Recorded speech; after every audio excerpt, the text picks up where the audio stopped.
হঠাৎ কারো স্পর্শে আমার ঘুমটা ভেঙে গেল। আমি অনুভব করতে পারলাম কেউ আমার ঠোঁটের সঙ্গে যুদ্ধ করছে। তখনই চোখ খুলে তাকিয়ে দেখার চেষ্টা করলাম, কিন্তু অন্ধকার রুমে কিছুই দেখা যাচ্ছে না। রুমটা অন্ধকার হলো কি করে? আমি তো লাইট জ্বালিয়ে তারপর ঘুমিয়েছিলাম। আমি কিছুতেই বুঝতে পারছি না কে আমার সঙ্গে এসব কিছু করছে। তাই আমি নিজেকে প্রাণপণ চেষ্টা করছিলাম। তখনই শুনতে পেলাম, এই কি হয়েছে তোমার? এরকম করছো কেন? এতদিন তো তুমি সবসময় নিজেকে আমার থেকে দূরে দূরে রাখার চেষ্টা করতে। আজ আমাদের বাসর রাত, আজকেও তুমি নিজেকে আমার থেকে দূরে রাখার চেষ্টা করবে নাকি? আরে নীল, তুমি কখন এসেছো? আমি তো তোমার জন্য অপেক্ষা করতে করতে ঘুমিয়ে পড়েছিলাম। আর রুমের লাইট কেন অফ করেছো? আমি মনে করি আধারের কাজটা আধারে করাই ভালো, তাই আমি রুমের লাইট অফ করে দিয়েছি। তাছাড়া আমি তো শুধু তোমাকেই ভালোবাসি, তোমার দেহটাকে দেখবার ইচ্ছে আমার নেই, তাই তো লাইটটা অফ করে দিয়েছি। সেসব না হয় বুঝলাম, কিন্তু তুমি তো খুব ভালো করেই জানো আমি লাইট অফ করে ঘুমাতে পারি না, আমার ভয় লাগে। তাই আমি সবসময় লাইট অন করেই ঘুমিয়ে থাকি। সবকিছু জানার পরে তুমি রুমের লাইট কেন অফ করেছো? আচ্ছা বাবা, ঠিক আছে, আমি রুমের লাইট জ্বালিয়ে দিচ্ছি। কিন্তু আজ তুমি যত চেষ্টাই করো, তোমাকে কিন্তু আমার কাছ থেকে দূরে রাখতে পারবে না। আজ কিন্তু আমি আমার পাওনাটা সুদে আসলে কড়াই গন্ডাই বুঝে নেব। এই কথা বলতে বলতে নীল বিছানা থেকে নেমে লাইটটা অন করে আর তারপর দরজা জানালাগুলো ভালোভাবে চেক করে আবার বিছানায় চলে আসে। তখনই নেহা বলতে থাকে, কি ব্যাপার, কি হয়েছে? তুমি এখন আবার দরজা জানালা চেক করতে গেলে কেন? রুমে ঢোকার সময় কি দরজা জানালা বন্ধ করনি, নাকি দরজা জানালা বন্ধ করতে ভুলে গিয়েছিলে? না, সেরকম কোনো বিষয় নয়। আমি দরজা জানালা লাগিয়েছিলাম, কিন্তু তারপরও একবার ভালোভাবে চেক করে নিলাম দরজা জানলা না কিছু খোলা আছে কিনা। যদি খোলা থাকে তাহলে তো আমাদের মান ইজ্জত সব শেষ হয়ে যাবে। হ্যাঁ, সেটা তো আমি খুব ভালো করেই বুঝতে পারছি। এখন তোমার যা করার করে নাও, আমার খুব ঘুম পাচ্ছে, আমাকে ঘুমাতে হবে। একদমই না, আজ আমি তোমাকে কোনোভাবেই ঘুমাতে দেব না। আজ সারা রাত আমি তোমার সঙ্গে রোম্যান্স করব। সারা রাত তোমাকে সজাগ কাটাতে হবে। কিন্তু আমি তো না ঘুমিয়ে থাকতে পারি না, সেটা তুমি খুব ভালো করেই জানো।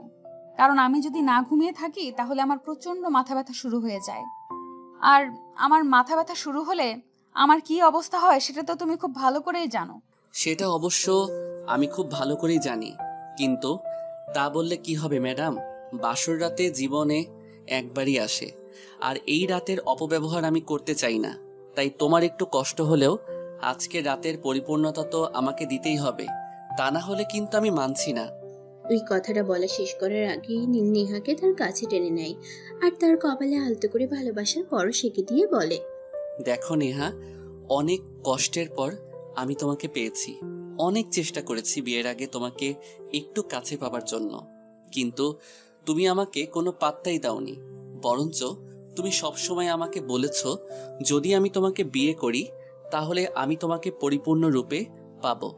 আর এখন তো আমি তোমাকে বিয়ে করেছি, তাহলে আমার কাছে নিজেকে সঁপে দিতে সমস্যাটা কোথায় তোমার, সেটা বলবে?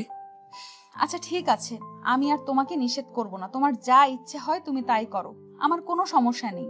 আসলে আমি তোমায় একটু পরীক্ষা করে দেখছিলাম। আমি যদি তোমাকে বলি যে আমি আজও তোমার সঙ্গে শারীরিক সম্পর্কে আবদ্ধ হতে পারবো না, তাহলে তোমার রিয়াকশনটা কেমন হয় সেটা একটু দেখছিলাম আর কি। ও, তার মানে এতক্ষণ ধরে তুমি আমার সঙ্গে ফাইজলামো করছিলে, তাই না? দাঁড়াও, এবার দেখাচ্ছি মজা।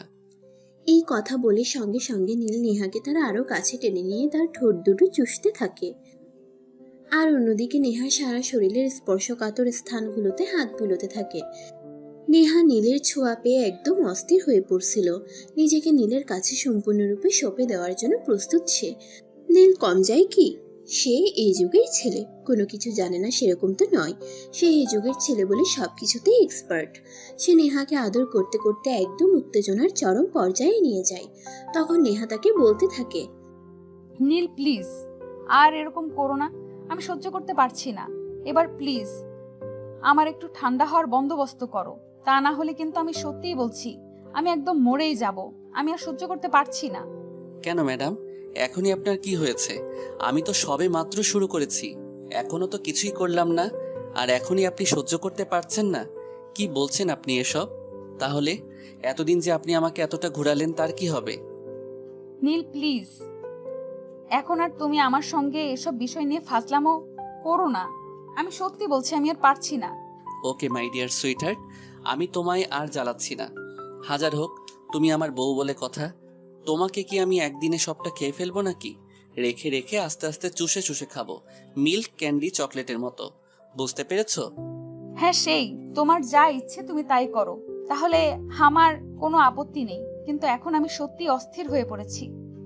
তখন নীল আর কোনো দেরি না করে নেহাকে নিয়ে চলে যায় ভালোবাসার মহাসমুদ্রে। দুজন ভালোবাসার মহাসমুদ্রে ভাসতে ভাসতে সেদিনের রাতটা কাটিয়ে ফেলে। সকালবেলা যখন ঘুম ভাঙে তখন নেহা আর নীল দুজনে একে অপরকে জড়িয়ে ধরে ঘুমাচ্ছিল। নেহা নীলকে ছাড়ানোর জন্য চেষ্টা করছে, কিন্তু নীল তো নেহাকে কোনোভাবেই ছাড়ছে না। এই নীল, কি করছো তুমি? সকাল হয়ে গেছে তো, বাড়ির সবাই হয়তো ঘুম থেকে উঠে গেছে। এবার বিছানা থেকে উঠেও ফ্রেশ হয়ে আসো। চুপচাপ আর একটু শুয়ে থাকো তো। আমার তো আজ বিছানা থেকে উঠতেই মন চাচ্ছে না। আমার তো এখন শুধু মন চাইছে তোমাকে জড়িয়ে ধরে শুয়ে থাকতে। ধ্যাত্তেরি, তুমি না, একদম বেলা হয়ে গেছে, এখনো কেউ ঘুমিয়ে থাকে নাকি? যে ঘড়ির দিকে তাকিয়ে দেখো, একদম সকাল 7টা বেজে গেছে। যদি রুম থেকে বের না হও তাহলে সবাই কি ভাববে বলতে পারো? এই কথা বলে নেহা নিজেকে নীলের বাঁধন থেকে ছাড়াতে চাইছিল। এমন সময় হঠাৎ দরজার বাইরে থেকে কেউ একজন বলছে, এই ভাইয়া, ভাইয়া, এইবার ঘুম থেকে উঠবে? সকাল 7টা বেজে গেছে। মা তোমাদের জন্য নাস্তা বানিয়েছি। আমরা সবাই ব্রেকফাস্ট টেবিলে তোমাদের জন্য অপেক্ষা করছি। এবার তো রুম থেকে বের হও। আমিও বান্ধবীটাকে একটু ছেড়ে দাও। এই দেখো, একদম এখানে ইয়ার্কি করতে আসিস না। নেহা, তোর বান্ধবী ছিল সেটা বিয়ের আগে, আর এখন আমার সঙ্গে বিয়ে হয়েছে। এখন থেকে নেহাকে ভাবি ডাকবি। সে আমার জানতে ইচ্ছে হয়, আমি তাই রাখবো, কিন্তু তুই এখন রুম থেকে বের হও। তাছাড়া বাবা তোদের দুজনকে কিছু বলবে, সেই জন্য ড্রয়িং রুমে বসে আছে। তাড়াতাড়ি আয় বলছি, তা না হলে কিন্তু আমরা সবাই মিলে তোদের রুমের দরজা ভেঙে ভিতরে ঢুকে যাব বলে দিলাম। তখন নীল আর নেহা কোনো উপায়ান্তর না দেখে ভেঙে ভিতরে ঢুকে যাব বলে দিলাম। তখন নীল আর নেহা কোনো উপায়ান্তর না দেখে বিছানা থেকে নামে আর দুজনে একসঙ্গে ওয়াশরুমে ঢুকে যায়। তখন নেহা নীলকে বলে, কি ব্যাপার, তুমি আমার সঙ্গে ঢুকছো কেন? এখন ওয়াশরুম থেকে বের হও, আমি আগে ফ্রেশ হব, তারপর তুমি ওয়াশরুমে ঢুকবে। একদমই না। তুমি লজ্জা পাচ্ছ তাই তো, কিন্তু লজ্জা পাওয়ার কি আছে? তুমি আমার বিয়ে করা বউ, তোমার সবকিছু দেখার অধিকার আমার রয়েছে। তাই আজ থেকে আমরা দুজন প্রতিদিন একসঙ্গেই গোসল করব। না, একদমই না, আমি তোমার সঙ্গে গোসল করতে পারবো না, আমার লজ্জা লাগবে। তুমি আমার বর, তবে কি হয়েছে? তাই বলে আমার কোনো প্রাইভেসি নেই নাকি? এই কথা বলার পরও যখন নীল ওয়াশরুম থেকে বের হচ্ছিল না তখন নেহা নিজেই ওয়াশরুম থেকে বের হয়ে চলে যেতে চাইল। আর তখনই নীল তাকে হাত ধরে টান দিয়ে একদম নিজের বুকের সঙ্গে মিশিয়ে নিল আর ওয়াশরুমের দরজাটা লাগিয়ে দিয়ে ঝর্ণাটা ছেড়ে দিল। তখনই নেহা তাকে বলতে থাকে, এই কি করছো তুমি? কি তুমি আমার মতো, এই কি করছো কি তুমি? তোমার তো দেখছি লজ্জা শরমের বালাইটুকুও নেই। সবাই নাস্তার টেবিলে অপেক্ষা করছে, কই তুমি তাড়াতাড়ি করে ফ্রেশ হয়ে নাস্তার টেবিলে জয়েন করবে, আর সেটা না করে এখানে উল্টাপাল্টা কাজ করতে এসেছো। এই, তুমি সব সময় এভাবে বলো কেন? আমি আবার উল্টাপাল্টা কি কাজ করলাম? আমি তো আমার বউয়ের সঙ্গে রোম্যান্স করছি, আর বিয়ে করা বউয়ের সঙ্গে যখন ইচ্ছে তখনই রোম্যান্স করা যায়, তাতে আমি কারোর কোনো আপত্তি শুনবো না। ধ্যাত্তেরি, তোমাকে নিয়ে আর পারছি না, আমার মেজাজ একদম খারাপ হয়ে যাচ্ছে। তুমি এখনই তাড়াতাড়ি করে ফ্রেশ হয়ে ওয়াশরুম থেকে বের হও, তা না হলে কিন্তু আমি সত্যি সত্যি আমার মেজাজ খারাপ হয়ে যাবে, তোমাকে বলে দিলাম। তখন কিন্তু তুমি হাজার রিকোয়েস্ট করলেও আর আমার রাগ ভাঙাতে পারবে না। আচ্ছা মহারানী, ঠিক আছে, আপনার রাগ করার কোনো প্রয়োজন নেই। আমি ফ্রেশ হয়ে তারপর বের হয়ে যাচ্ছি, তারপর আপনি ফ্রেশ হয়ে আসুন। আমি আপনাকে আর কোনো বিরক্ত করব না। এই কথা বলে নীল তাড়াহুড়ো করে ফ্রেশ হয়ে ওয়াশরুম থেকে বের হয়ে চলে যায়। আর এরপর নেহা ফ্রেশ হয়ে ওয়াশরুম থেকে বের হয়। সেই ড্রেসিং টেবিলের আয়নার সামনে বসে নিজের চুলগুলো ঠিক করছিল। এমন সময় হঠাৎ পেছন থেকে নীল এসে তাকে জড়িয়ে ধরে বলতে থাকে, এই নেহা, চল না, আর একটু আদর করি তোমায়। তোমাকে দেখলে শুধু বারবার আদর করতে মন চায়। আমি কি করব বলো? তুমি তোমার নিজের চোখ দুটোতে কাঠের চশমা লাগিয়ে রাখো, তাহলে আর আমাকে লাবণ্যময়ী রূপে দেখতে পাবে না। আর আদর করতে ইচ্ছে করবে না। বুঝতে পেরেছো? এখন সরো তো এখান থেকে। এই কথা বলে নেহা নীলকে মেঝে থেকে ধাক্কা দিয়ে ছাড়িয়ে নেয় আর চুল আঁচড়াতে থাকে। এরপর দুজনে একসঙ্গে রুম থেকে বের হয়। আর রুমের দরজা খুলতেই নিশি তাদের বলে, কি ব্যাপার বান্ধবী? ব্যাপার কি? আমি তো কিছুই বুঝতে পারছি না। আজ প্রথম দিন তুই আমার ভাইয়ের রুমে ঢুকলে, আর আজকে এত বেলা করে রুম থেকে বের হলি? দেখ নিশি, একদম ভালো হচ্ছে না কিন্তু বলে দিলাম। তুই আর তোর ভাই দুটোই একরকম বদমাইশ। সেই জন্যই আমি তোর ভাইকে বিয়ে করতে চাইনি। আমি কি করব? আমার দোষটা কোথায় বল? আমি তো সেই কখন থেকে তোর ভাইকে ঘুম থেকে উঠবার কথা বলছিলাম, কিন্তু সেই তো আমাকে জড়িয়ে ধরে ঘুমিয়েছিল। হ্যাঁ নিশি, নেহা একদম ঠিক কথাই বলেছে। আমাদের দুজনের মাঝখানে তোর চলে আসা একদমই উচিত নয়। হাজার হোক, এখন আমরা হাজব্যান্ড ওয়াইফ। আমরা আমাদের পার্সোনাল টাইম যখন ইচ্ছে তখন কাটাতে পারি, যেভাবে ইচ্ছে সেভাবে কাটাতে পারি। সেখানে ঢোকার মতো তুই কেউ না। হ্যাঁ, আমিও তো সেটাই বলছিলাম। এখন তো আর আমি তোদের দুজনের মাঝখানে ঢুকে পড়ার মতো কেউ নই। যখন দরকার ছিল তখন আমাকে ছাড়া কিছুই বুঝতি না, আর এখন আমি পর হয়ে গেলাম। আরে বান্ধবী, তুই কথাটাকে ওভাবে নিচ্ছিস কেন? আমি কি তোকে ওভাবে কথাটা বলেছি নাকি? আমি তোকে একদমই ওভাবে কথাটা বলতে চাইনি। আসলে আমি তোকে যেটা বলতে চেয়েছি সেটা হলো, তারপর নেহা নিশিকে কিছু একটা বলতে চাইছিল, কিন্তু নিশি নেহাকে আর সেই সুযোগটা দিল না। তারপর সে নিজেই বলতে থাকলো, হয়েছে হয়েছে, এখন আর ভাব দেখাতে হবে না। আমি সবকিছুই বুঝতে পেরেছি। একটা কাজ কর, সবাই নিচে অপেক্ষা করছে নাস্তার টেবিলে যাওয়ার জন্য। নাস্তা খেয়ে আমাদের সবাইকে উদ্ধার কর। নিশির এইরকম আচরণে নেহা মনে মনে অনেকটা কষ্ট পেয়েছে। আর সে কিছুতেই ভাবতে পারছে না নিশি তার সঙ্গে এরকম আচরণ কেন করছে। নিশির সঙ্গে তো তার অনেক ভালো একটা সম্পর্ক ছিল, সেটা নীলের সঙ্গে বিয়ে হওয়ার অনেক আগে থেকে, যখন ক্লাস 9-এ পড়ে তখন থেকে। কিন্তু গতকালকেই তো নীলের সঙ্গে তার বিয়েটা হলো। তাহলে আজকেই কেন নিশি তার সঙ্গে এরকম আচরণ করছে? তাই তার মুখটা একটু কালো হয়ে গেল। তখনই নীল সেটা দেখে ফেলে আর তাকে বলে, কি ব্যাপার নেহা, কি হয়েছে? তুমি মন খারাপ করে রেখেছো কেন? নিশি তোমায় এই কথাটা বলেছে বলে? হ্যাঁ, তুমি একদম ঠিক ধরতে পেরেছো। আসলে তুমি তো খুব ভালো করেই জানো আমি সেই সঙ্গে আমার অনেক দিনের বন্ধুত্বের সম্পর্ক। এর মধ্যে আমাদের দুজনের কোনোদিন মূল্যমান্য তো দূরের কথা, কথা কাটাকাটিও হয়নি। আর আজ কিনা সেই নিশি আমার সঙ্গে এরকম আচরণ করছে। আমি তো এটা কখনোই কোনোভাবেই মেনে নিতে পারছি না। দেখো নেহা, আমি তোমাকে বলছি, তুমি একদম মন খারাপ করো না। নিশি তোমার সঙ্গে ফাইজলামো করছে। তুমি এতদিন ধরে নিশির সঙ্গে চলাফেরা করলেও যে সেই মন বুঝতে পারোনি, একটু পরেই দেখবে এসে নিজের থেকেই এসে তোমার সঙ্গে ভাব করে নেবে। কিন্তু আমার যেরকমটা মনে হচ্ছে না, কারণ আমার মনে হচ্ছে নিশি আমাকে আপন ভেবে নিতে পারেনি। সে আমাকে নিজের শত্রু মনে করছে। যখন থেকে আমি এই বাড়িতে এসেছি, নিজের মুখে একটুও হাসি আমি দেখিনি। সেটা তোমার বোঝার ভুল নিশি। নিজেই তোমাকে আমার জন্য পছন্দ করে রেখেছিল। নিশি আমার একমাত্র ছোট বোন, অনেক আদরের ছোট বোন বলতে পারো। আমি ছোটবেলা থেকে নিজেকে অনেক স্নেহ করি। সেই সঙ্গে নিশিও আমাকে অনেক ভালোবাসে। নিশি কখনো আমার কাছে কোনো কিছু আবদার করলে নিজের একটু কষ্ট হলেও আমি তাকে সেটা এনে দেওয়ার চেষ্টা করেছি। আর সেই বোনটা নিজের থেকে যখন তোমাকে নিজের ভাবি হিসেবে পেতে চাইলো, তখন আর আমি তাকে না করতে পারিনি। সেটা হয়তো শুধু সময়ের জন্য ছিল, কিন্তু এখন তো তুমি দেখতেই পাচ্ছ, যখন থেকে আমি এই বাড়িতে এসেছি, নিশি একটুও আমার সঙ্গে ভালো আচরণ করছে না, ভালোভাবে কথা বলছে না। কথাটা বলতে বলতে নেহা যেন একদম কেঁদেই দিয়েছিল। কিন্তু নেহাকে কাঁদবার জন্য সে সুযোগটা না দিয়েই সেখানে নিশি এসে আবার উপস্থিত হয় আর বলতে থাকে, কি ব্যাপার ভাইয়া ভাবি, তোমরা এখনো এখানে দাঁড়িয়ে আছো কেন? আমি সেই কখন তোমাদেরকে ডাকতে এলাম, তাহলে তোমরা আসতে এত লেট করছো কেন? আসতে এত লেট হচ্ছে কেন সেই কথা তুই আমাকে কেন জিজ্ঞাসা করছিস? নেহাকে জিজ্ঞাসা করতে পারিস না? তুই একটু আগে নেহার সঙ্গে যে ব্যবহারটা করেছিস সেটার জন্য নেহা মনে মনে অনেক দুঃখ পেয়েছে। তাই তো সে এখানে দাঁড়িয়ে একদম কান্না করে দিচ্ছিল। কি বলছিস তুই এইসব? আমি তো তোদের সঙ্গে মজা করছিলাম। আর আমি নেহা, তুমি কেমন মেয়ে? এতদিন ধরে আমার সঙ্গে বন্ধুত্ব করছো, আর এখনো আমাকে বুঝতে পারলে না? তুমি আমার ভাবি হও, তাই আমি তোমার সঙ্গে একটু মজা করেছিলাম, সেই জন্য তোমাকে এভাবে কেঁদে দিতে হবে নাকি? এটা কি কেউ মজা বলে না? আমি যখন থেকে এই বাড়িতে এসেছি তুমি একবারও ভালো মুখে আমার সঙ্গে কথা বলনি, সব সময় আমাকে খুঁচিয়ে খুঁচিয়ে কথা বলেছো। আমি বুঝতে পেরেছি তুমি আমাকে মেনে নিতে পারছো না।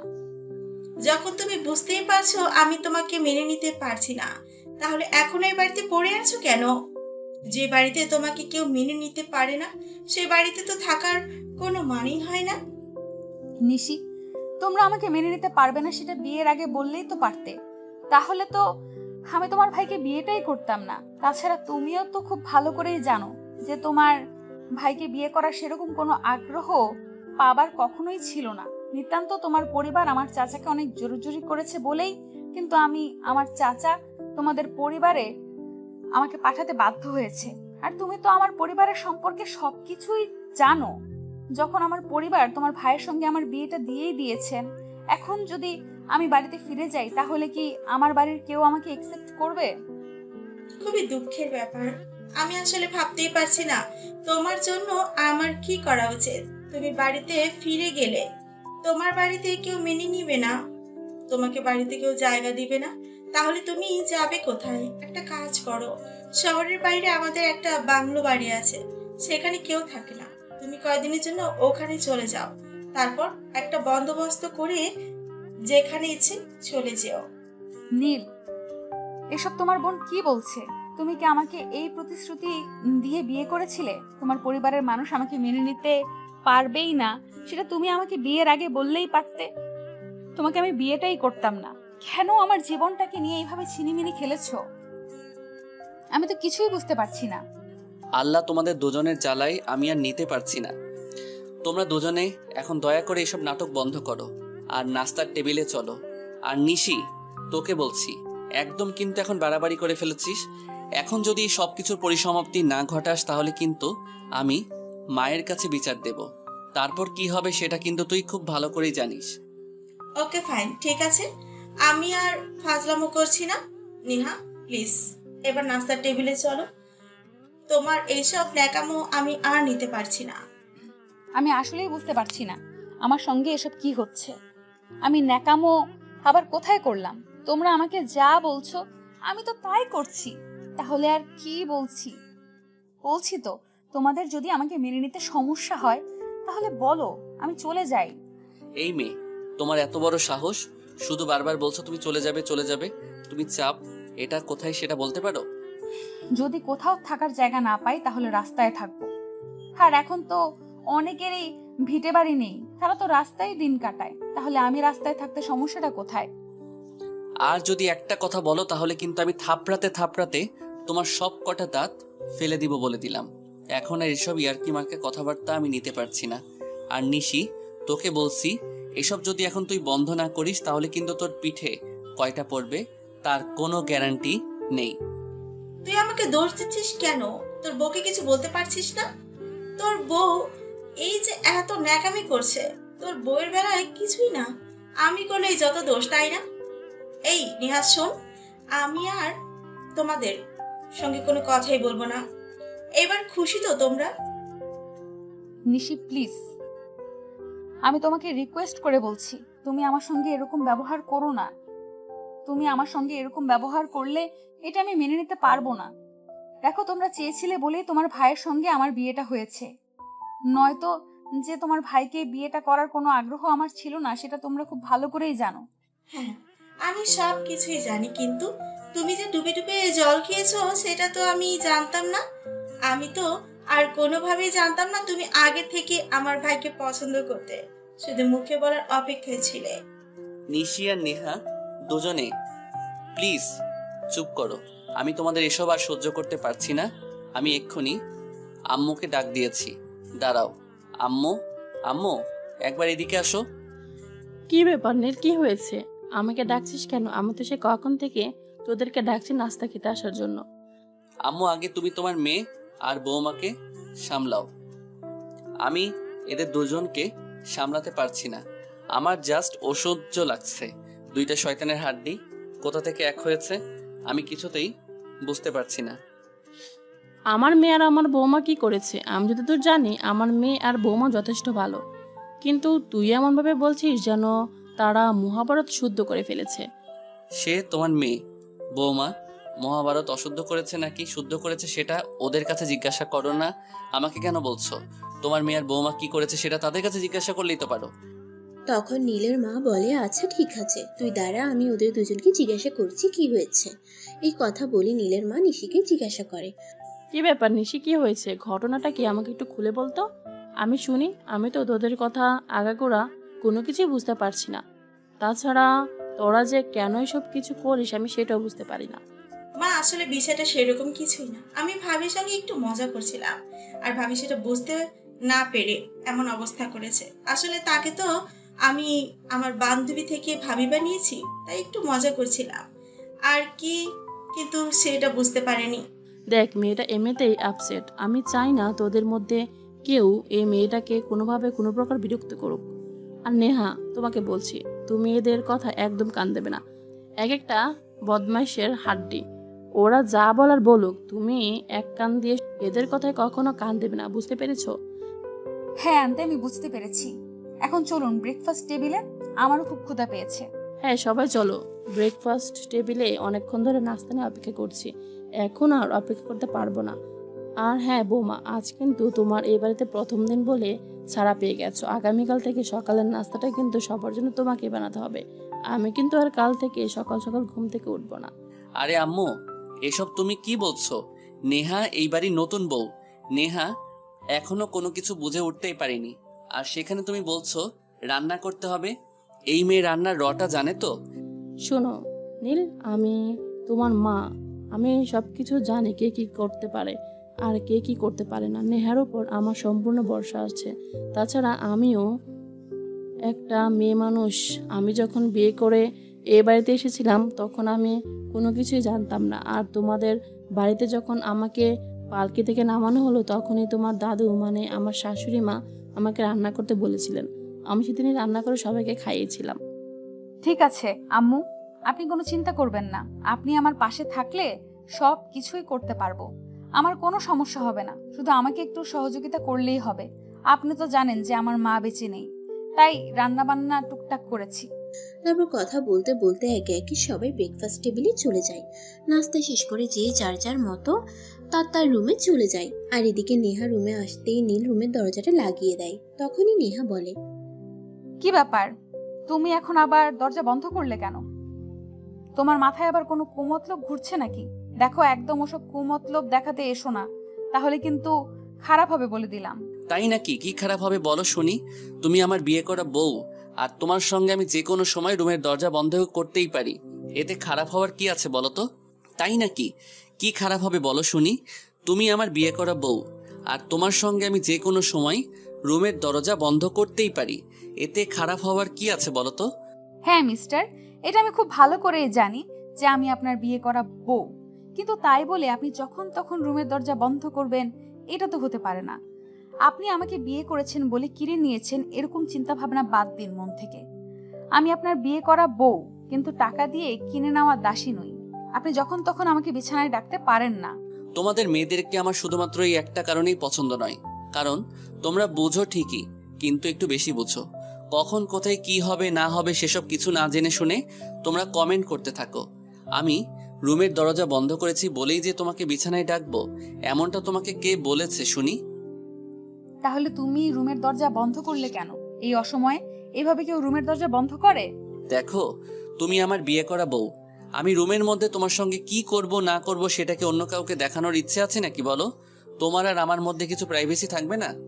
আচ্ছা ঠিক আছে, আমার ভুল হয়ে গেছে, আমাকে এইবারের মতো ক্ষমা করে দাও। আমি নেক্সট আর কখনো তোমাকে এইভাবে কথা বলবো না। এবার হ্যাপি তো? এই কথা বলে নেহা চুপচাপ বিছানার উপর বসে থাকে।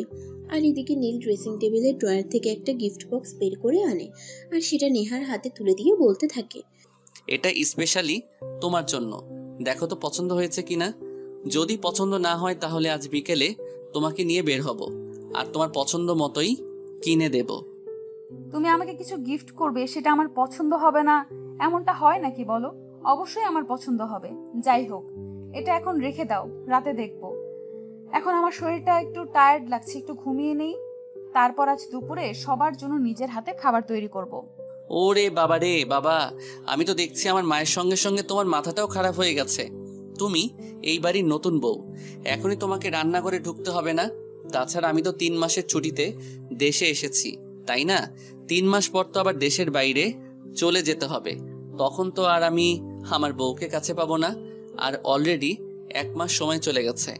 বাকি যে কয়দিন আমি বাংলাদেশে আছি, এই কয়দিন তোমাকে আমার কাছাকাছি থাকতে হবে। এরপর নীল আর নেহা গল্প করতে শুরু করে। আর ঠিক 15 মিনিট পরেই দরজায় কেউ নক করে। এই ভাইয়া ভাইয়া, একটু আগে তো ঘর থেকে বের হলি, আর এখন আবার রুমের দরজা বন্ধ করছিস কেন? তোদের কি দরজাটা খোলা রাখতে একটু মন চায় না নাকি? আমিও তোমার ভাইকে সেটাই বলছিলাম, কিন্তু উল্টে তোমার ভাইয়া আমাকে আরো 5টা কথা শুনিয়ে দিল। তো আমি কি করব বলো? এই কথা বলতে বলতে নেহা বিছানা থেকে উঠে গিয়ে দরজাটা খোলে। আর দরজা খোলা মাত্রই নিশি রুমের ভিতরে প্রবেশ করে। রুমে এসে নিশি নেহাকে বলতে থাকে, তোমার মতো সুন্দরী বউ যার আছে, সে কি আর রুমের দরজা খোলা রাখবে নাকি? হাজার হোক প্রবাসীর বউ বলে কথা, সে তো আবার কয়দিন পরেই চলে যাবে।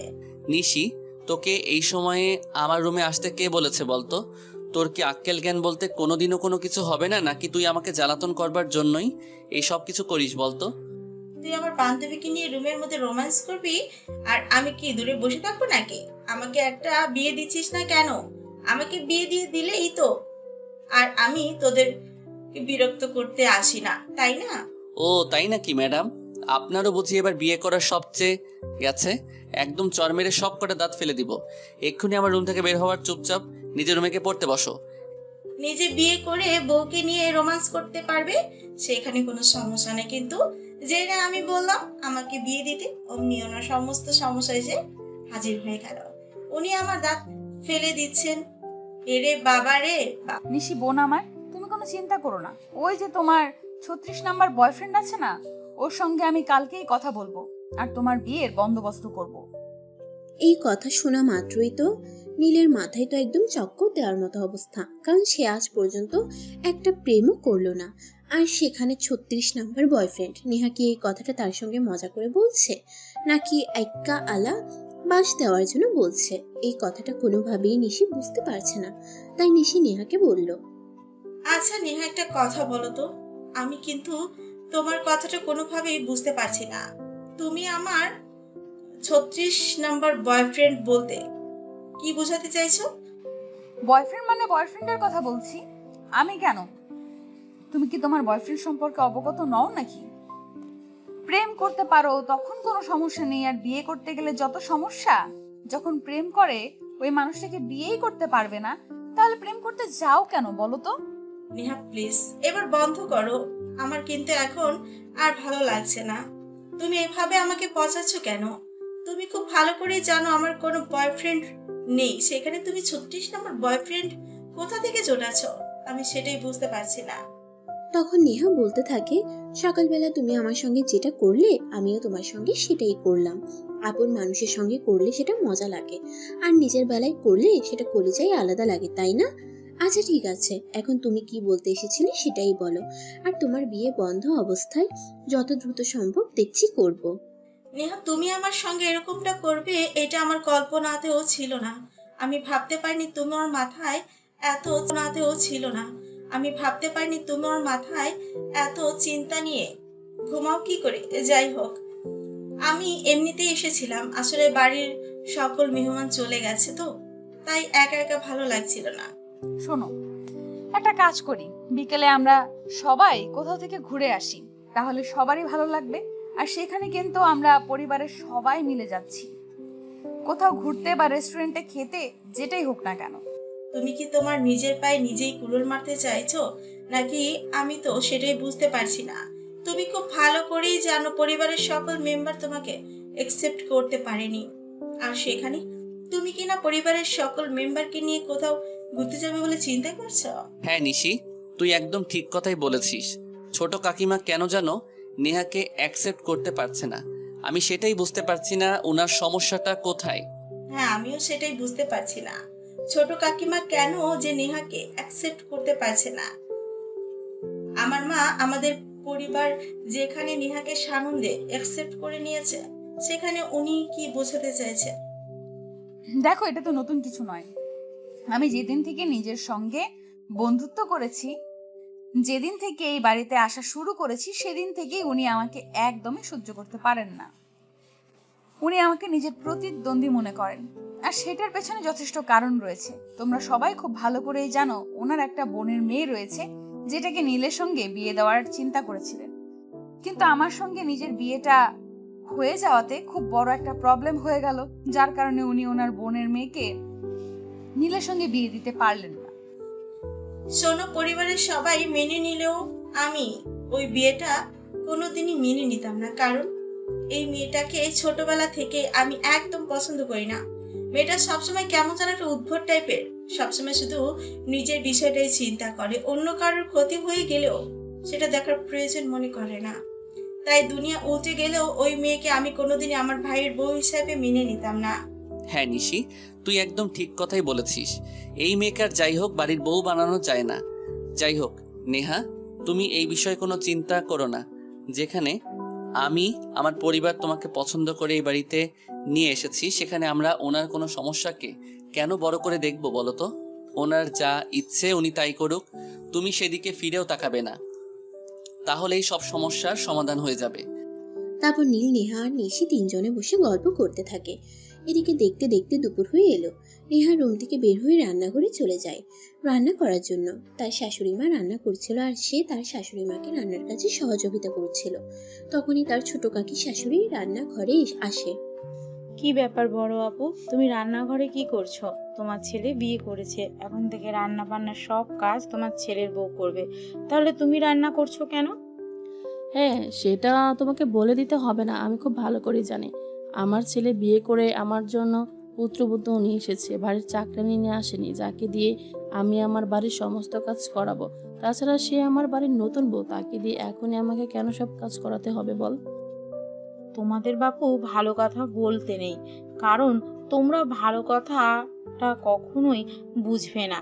তুমি যদি এক্ষুনি তোমার ছেলের বউকে প্রশ্রয় দিয়ে মাথায় তুলে রাখো, তাহলে ভবিষ্যতে কি হবে সেটা তুমি নিজেই চিন্তা করে দেখো। সে যা করার তো আমাদের সঙ্গেই করবে। তোমার যদি এতই সমস্যা থাকে, তাহলে তুমি সংসারটা ভাগ করে নিচ্ছ না কেন? তুমি তোমারটা বুঝে নাও আর আমাদেরটা আমাদের মতো থাকতে দাও, তাহলে তো সমস্ত সমস্যাই মিটে যায়, আর কোনো সমস্যাই থাকে না। ছেলের বউ বাড়িতে আসতে না আসতেই তুমি আমাকে এমন কথা বলতে পারলে? এটা কিন্তু আমি তোমার কাছ থেকে কখনো আশা করিনি।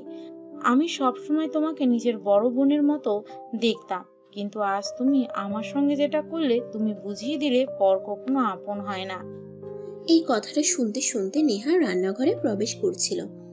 আর যেহেতু নেহা এই কথাটা শুনেই ফেলেছে, তাই সে ছোট কাকি শাশুড়িকে উত্তর দেয়। দেখুন কাকিমা, আমি খুব ভালো করেই জানি আমাকে আপনার কোনোদিনই পছন্দ ছিল না, আর হবেও না। তবে তাই বলে আপনি আমার শাশুড়ি সব সময় কান মন্ত্র দিয়ে যাবেন, এটা তো হতে পারে না। কারণ এখন আমি এই বাড়ির বউ। আপনার এই বাড়িতে যতটুকু অধিকার রয়েছে, আমারও ঠিক ততটুকুই অধিকার রয়েছে। তাই আপনি চাইলেই আমার নামে এইভাবে বদনাম করতে পারেন না। দেখলেন তো বড় আপা, আপনি কেমন বেয়াদব মেয়েকে আপনার বাড়ির বউ করে এনেছেন, যে আজ আমার মুখে মুখে তর্ক করছে। কাল আপনার মুখে মুখে তর্ক করবে না, তার কি কোনো গ্যারান্টি আপনি দিতে পারেন? আমি আগেই বলেছিলাম এই মেয়েটা চরম বেয়াদব। আর যাই হোক, এই মেয়েকে বাড়ির বউ বানানো যায় না, কিন্তু আপনারা তো কেউ আমার কোনো কথাই শুনলেন না। উল্টো আমার সঙ্গে জেদ করে এরকম একটা মেয়েকে আমাদের বাড়ির বউ বানিয়ে নিয়ে এসেছেন। আর হ্যাঁ, এই কারণেই আমার মাকে আমি এত বেশি পছন্দ করি। কাকিমা জানো তো, আমার আর যাই হোক তোমার মতো অন্য কারো কাছে কারণ আমি কুটনেমি করি না।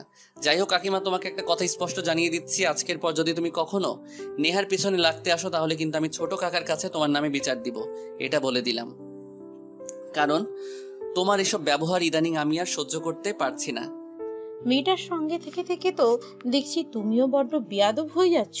তুমি তোমার কাকিমার সঙ্গে কথা বলছো, সেটা তুমি একদম ভুলেই যাচ্ছ।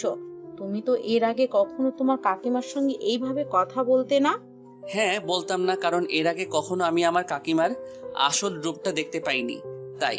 আর যদি আরো আগেই আমি আমার কাকিমার আসল রূপটা দেখতে পেতাম তাহলে হয়তো আরো আগেই আমি আমার কাকিমার কাছে চরম বেয়াদব হয়ে উঠতাম। তো বলে দিয়েছি, তুমি কিন্তু নেহার পেছনে আর লাগতে আসবে না। কিন্তু কে শুনে কার কথা? যার একমাত্র কাজই ছিল কুটনামি করা, সে কি আর কুটনামি না করে থাকতে পারবে? এই মহিলা সেই শুরু থেকে, যেদিন থেকে নেহা এই বাড়িতে যাতায়াত শুরু করেছে সেদিন থেকেই নেহাকে সে সহ্য করতে পারে না। কারণ নেহা স্পষ্টভাষী অন্যায়ের প্রতিবাদী, এটাই একমাত্র সমস্যা। যাই হোক ভিউয়ার্স, আমরা সেদিকে পা না বাড়িয়ে চলুন একটু ফ্ল্যাশব্যাক থেকে ঘুরে আসি আর সমস্যাটা আপনাদের সঙ্গে ক্লিয়ার করি। নেহা আর নিশি দুজনে খুব ভালো বন্ধু। পড়াশোনা থেকে শুরু করে যাবতীয় বিষয়ে একে অপরকে সহযোগিতা করে। এভাবেই চলতে থাকে তাদের দিন। হঠাৎ একদিন নিশি খুব অসুস্থ হয়ে পড়ে। সেই কারণে নেহা তার খোঁজ নিতে তাদের বাড়িতে আসে। দরজার সামনে দাঁড়িয়ে কলিং বেল চাপ দেওয়ার পর নিশির আম্মু দরজা খুলে দেয় আর নেহাকে দেখেই বলে, কি ব্যাপার মামুনি, তোমাকে তো চিনলাম না, কে তুমি? আন্টি, আমাকে আপনি চিনবেন না। আমি নিশির বন্ধু। নিশি কোথায়? ও আজ কলেজে যায়নি কেন? ও তুমি নিজের বন্ধু। আসলে নিশি শরীরটা খুব খারাপ, জ্বর এসেছে গতকাল রাত থেকে, তাই ও আজ কলেজে যায়নি। তুমি ভিতরে এসে বসো। তখন আর কোনো কথা না বলে নিশির মাকে অনুসরণ করতে করতে ভিতরে আসে আর ড্রয়িং রুমে বসে। তখনই নিশির কাকি সেখানে আসে। নেহাকে দেখিয়ে তিনি বলতে থাকেন, এই মেয়ে, কে তুমি? তোমাকে তো এর আগে কোনোদিন আমাদের বাড়িতে দেখিনি। আসসালামু আলাইকুম, আমি নেহা। আমি নিশির বন্ধু। নিশি আজ কলেজে যায়নি, সেজন্য খোঁজ নিতে এসেছি। মানুষের কোনো সমস্যা থাকতেই পারে, আর সমস্যা থাকলে কেউ কলেজে যায় না, সেজন্য আবার বাড়িতে চলে আসতে হয় নাকি? ছোট, এসব কি হচ্ছে? মেয়েটা নিশির বন্ধু। নিশি কলেজে যায়নি বলে নিশির খোঁজ নিতে এসেছে, তাই বলে তুই মেয়েটার সঙ্গে এরকম ব্যবহার করতে পারিস না। তার মানে তুমি কি বলতে চাইছো আমি মেয়েটার সঙ্গে খারাপ ব্যবহার করছি? মোটেও না। আমরাও স্কুল কলেজ লাইফ পেরিয়ে এসেছি, আমাদের বন্ধু বান্ধব ছিল, কিন্তু তাই বলে কোনোদিনও আমাদের বন্ধু যদি স্কুল কলেজে না যেত তাহলে হুট করে এভাবে পারমিশন ছাড়া তার বাড়িতে চলে যেতাম না। শোন ছোট, তখন সময়টা ছিল আর এখন অন্য একটা সময় এসেছে, তাই আমি তোকে রিকোয়েস্ট করে বলছি তুই মেয়েটার সঙ্গে এরকম আচরণ করিস না। আর নেহা, তোমাকে বলছি তুমি ওনার কথা কিছু মনে করো না, উনি বরাবরই এরকম, কার সাথে কেমন ব্যবহার করতে হয় সেটা জানেন না। তুমি আমার সঙ্গে চলো, আমি তোমাকে নিশির রুমে নিয়ে যাচ্ছি। তখন নেহা আর কোনো কথা না বলে চুপচাপ নিশির মায়ের পেছনে পেছনে নিশির রুমে চলে আসে। নেহাকে দেখেই তো নিশি লাফ দিয়ে বিছানা থেকে উঠে বসে বলতে থাকে, আরে দোস্ত, তুই আমার বাড়িতে চলে আসলে কিভাবে? আমি তো কোনোদিন তোকে আমার বাড়ির ঠিকানাই দেইনি, তাহলে চিনলি কিভাবে? বুঝি না বাপু, এই মেয়ের পা কত লম্বা, আর এই মেয়ের মা বাবা কেমন? এত বড় একটা মেয়েকে এলাকায় ছেড়ে দিয়েছে ঘুরে বেড়ানোর জন্য। কাকিমা, তোমাকে এখানে আসার কথা কে বলেছে? সে আমার বন্ধু, আমার সঙ্গে দেখা করতে আসতেই পারে, তাতে তোমার কোনো সমস্যা থাকার কত কথা নয়। তাহলে তুমি তার সঙ্গে এরকম ব্যবহার কেন করছো? নিশি, তুই এখনো অনেক ছোট, তাই আমি আশা করব তুই বড়দের মুখে মুখে কোনো কথা বলবি না, আর আমাদের সঙ্গে তো একদমই বড় বড় কথা বলবি না, কারণ আমি তোর কাকিমা হই। আমার সঙ্গে ভদ্রভাবে কথা বলবি। হ্যাঁ সেটাই, তুমি আমার কাকিমা বলি এখনো এখানে দাঁড়িয়ে এত বড় বড় কথা বলতে পারছো। তুমি যদি আমার কাকিমা না হয়ে অন্য কেউ হতে, তাহলে এতক্ষণে আমি ঘাট ধাক্কা দিয়ে আমার রুম থেকে বের করে দিতাম, আমার বন্ধুর সঙ্গে খারাপ ব্যবহার করার কারণে। তখন নিশির কাকিমা মুখটা ভার করে সেখান থেকে চলে যায়। এটা দেখে নেহা বলতে থাকে, নিশি, উনি তোর কাকিমা হয়, তুই ওনার সঙ্গে এরকম খারাপ আচরণ কেন করলি বলতো? আমি তো একটু পরেই চলে যাব, উনি তো তোদের বাড়িতে থাকবেন, তাই আমার মনে হয় তুই কাজটা ঠিক করিসনি। যোগ্য পাত্রের যোগ্য জবাব দিয়েছি বলেই ভুল করেছি নাকি? শোন, আমার কাকিমা বরাবরই এরকম, উনি ভালো মানুষদের একদমই সহ্য করতে পারে না। তাই আজকে আমার মেজাজটা খারাপ হয়ে গেছিল, সেই জন্যই ওনাকে আমি খটখট উত্তর দিয়েছি। যাই হোক নিশি, এখন এসব কিছু বাদ দে। এখন বল তোর শরীর কেমন আছে? তুই কলেজে যাসনি, সেজন্যই আমার খুব টেনশন হচ্ছিল। আমি তোদের এলাকার অনেকের কাছ থেকে খোঁজ নিয়ে তারপর এখানে এসেছি। আমি তো ভেবেছিলাম হয়তো তোদের বাড়ি খুঁজেই পাবো না। তোকে তো আগেই বলেছিলাম আমাদের এলাকায় আমাদের বাড়ির সবাই এক নামে চেনে, কখনো কোনো সমস্যার পড়লে তুই নিজের থেকে আসতে পারবি, কোনো প্রবলেম হবে না।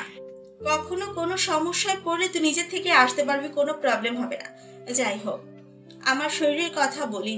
এখন এতক্ষণ তো একা একা খুব খারাপ লাগছিল, কিন্তু এখন তোকে দেখে আমার শরীর একদম চাঙ্গা হয়ে গেছে। আচ্ছা যাই হোক, শোন, সন্ধ্যা হয়ে যাচ্ছে, আমাকে বাসায় ফিরতে হবে। তা না হলে আমার কাকির চরিত্র তো জানিস, আজে বাজে কথা বলা শুরু করবে। সেই সব কথা আমার আবার সহ্য হয় না। আমি আসছি তাহলে। হ্যাঁ, আসলেই তো, আমার তো এটা খেয়ালই ছিল না। আগামীকালকে শরীরটা ভালো লাগে, তাহলে তো কলেজ যাব, সেখানেই তোর সঙ্গে দেখা হবে।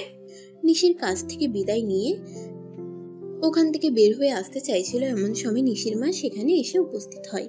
আর নেহা চলে যাচ্ছে এটা দেখে উনি বলতে থাকেন, কি ব্যাপার মামুনি, তুমি তো একটু আগে এলে আর এখন চলে যাচ্ছ কেন? আমি তো তোমার জন্য নাস্তা বানাচ্ছি, তুমি নাস্তা খেয়ে তারপর যাবে। না আন্টি, সেটা আজকে আর হবে না। আমি অন্য কোনো দিন আসবো। আসলে আজকে প্রথম দিন আপনাদের বাড়িতে এসেছি, রাস্তা তো চিনি না, তাই খুঁজতে খুঁজতে অনেকটাই দেরি হয়ে গেছে। আমাকে আবার সন্ধ্যার আগেই বাড়িতে ফিরতে হবে।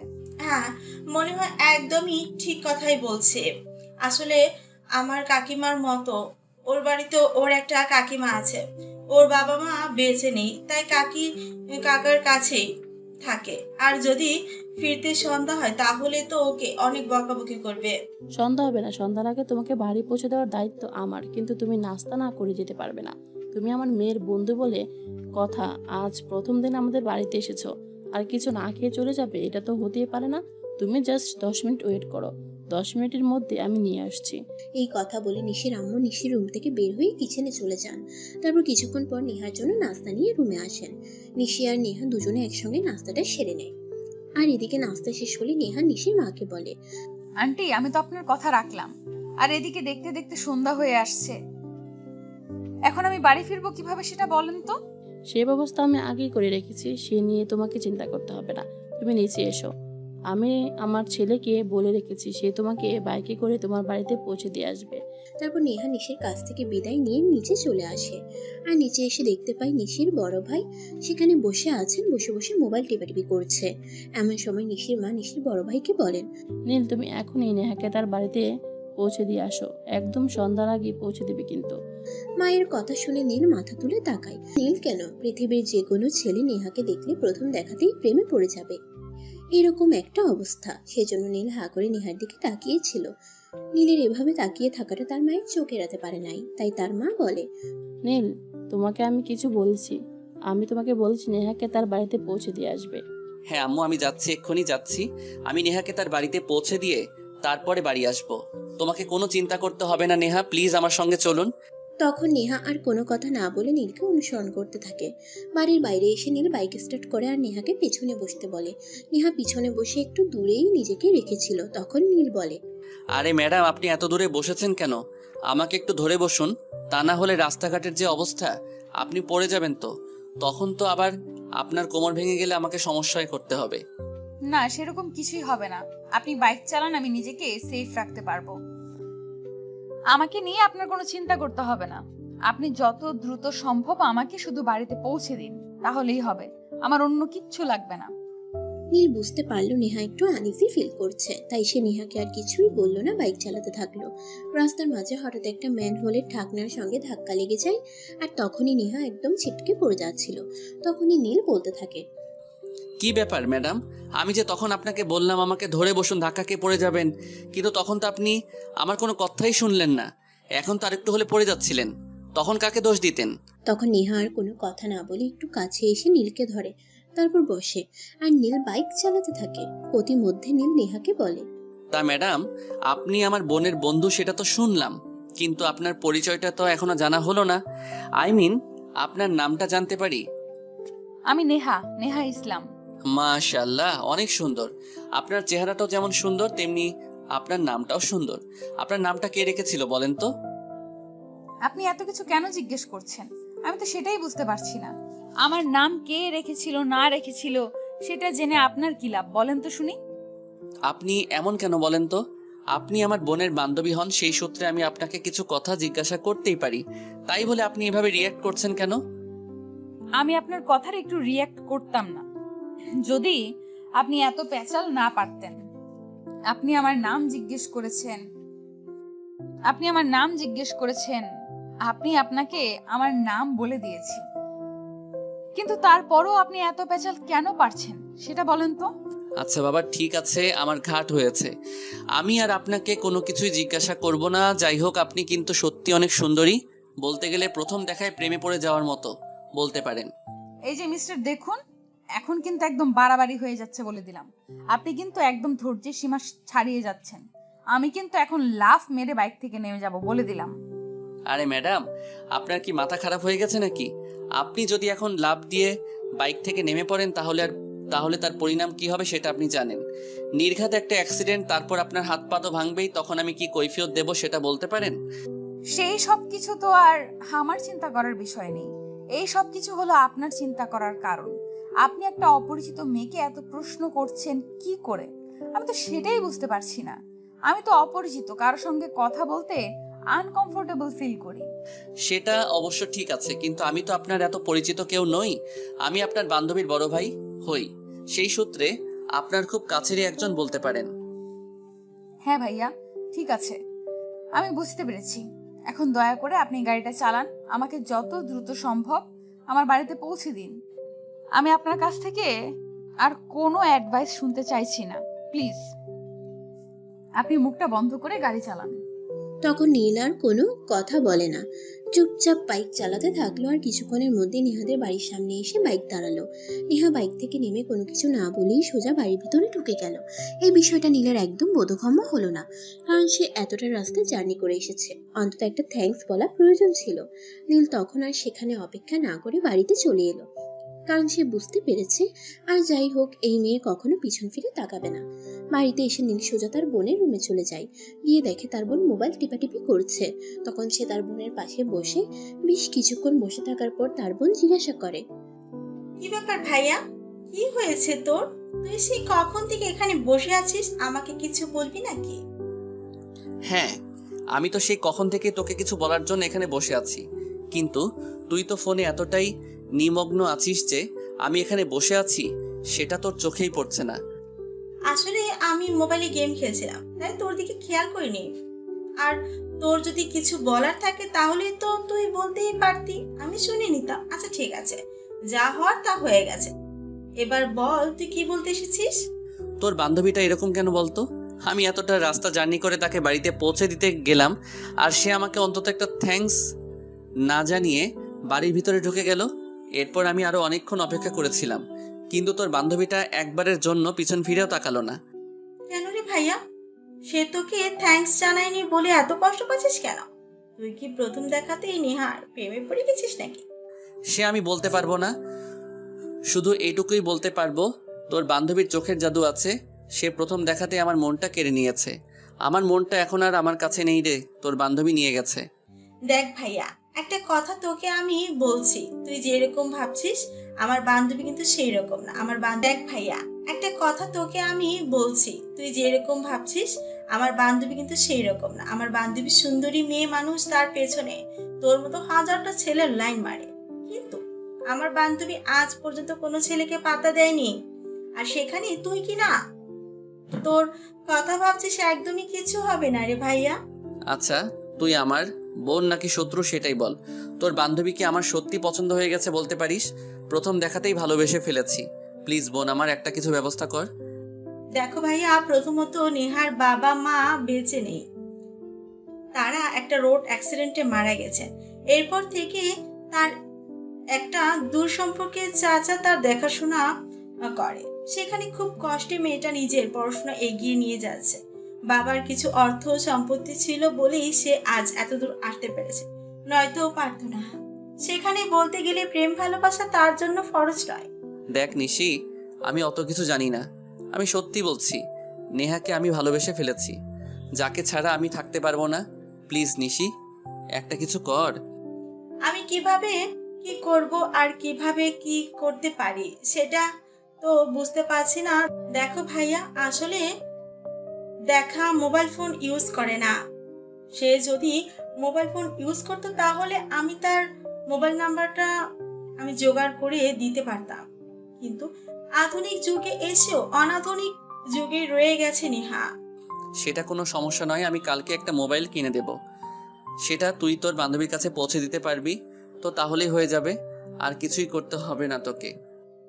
সে আমি নেহার হাত পর্যন্ত পৌঁছে দিতে পারবো, কিন্তু নেহা সেটা একসেপ্ট করবে কিনা আমি আদৌ জানি না, কারণ নেহা কখনোই অপরিচিত কারোর দেয়া কিছু গ্রহণ করে না। আর সেখানে তুমি একটা ছেলে মানুষ, সেটা রিসিভ করবে কিনা আমি বলতে পারছি না।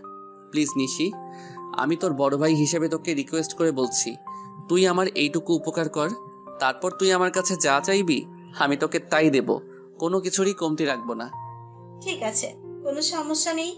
তাহলে তুই একটা কাজ কর, আগামী মাসেই তো তো লন্ডন যাওয়ার আছে, তুই সেখানে থেকে আমার জন্য আইফোন 15 প্রো ম্যাক্স নিয়ে আসিস, তাহলে হবে।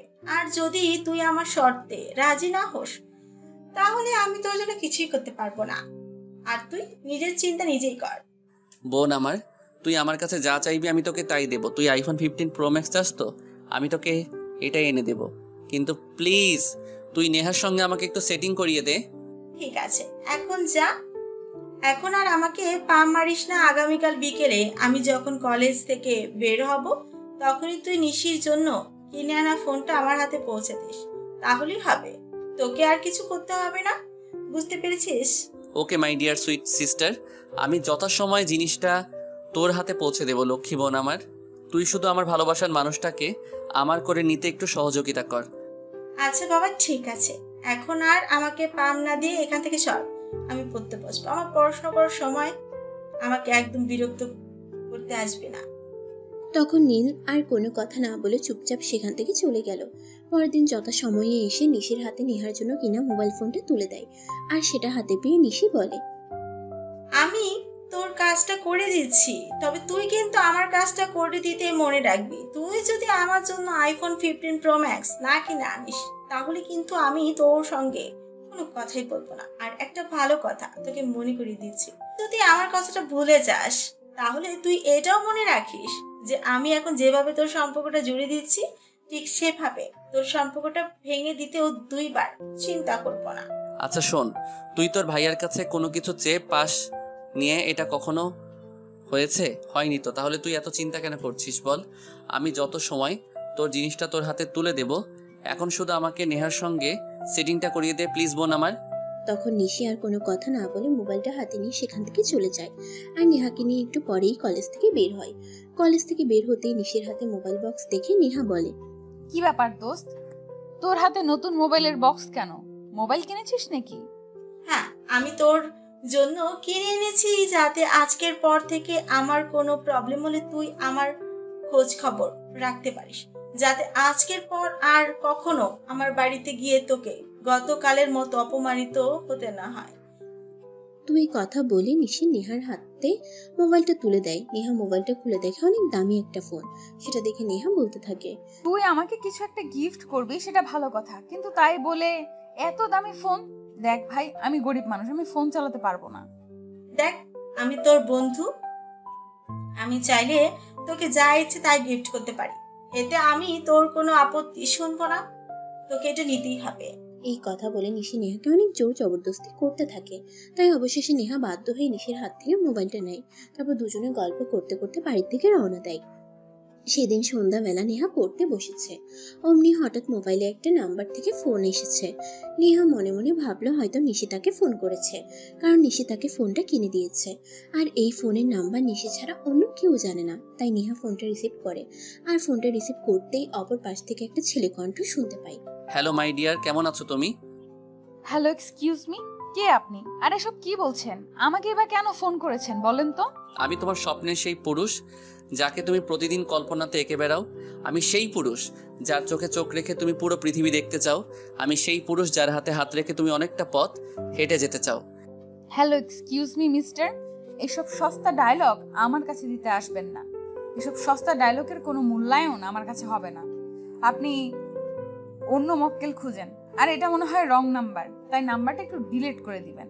একদমই না ম্যাডাম, আমি সঠিক জায়গায় আর সঠিক নাম্বারে ফোন করেছি। আমি আমার প্রিয়তমার কাছে ফোন করেছি।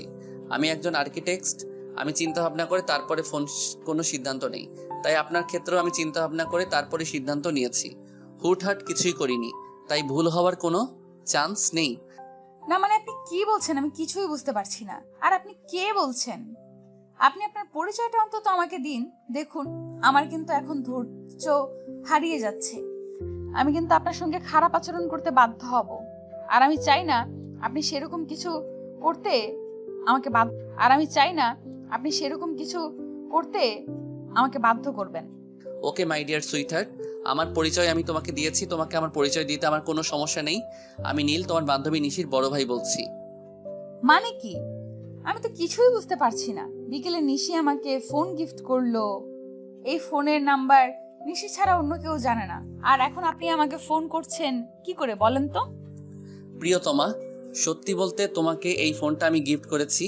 আমি নিশির মাধ্যমে তোমার কাছে এই ফোনটা পৌঁছে দেওয়ার বন্দোবস্ত করেছি। মিথ্যে বলবো না, আমি তোমাকে প্রথম দেখাতেই ভালোবেসে ফেলেছি। বলতে গেলে আমি একদম প্রথম দেখাতেই তোমার প্রেমে দিওয়ানা হয়ে গেছি। তোমাকে ছাড়া আমার চারপাশ অন্ধকার। So I love you. দেখুন, আমার মনে হয় আপনি ভুল কিছু করছেন।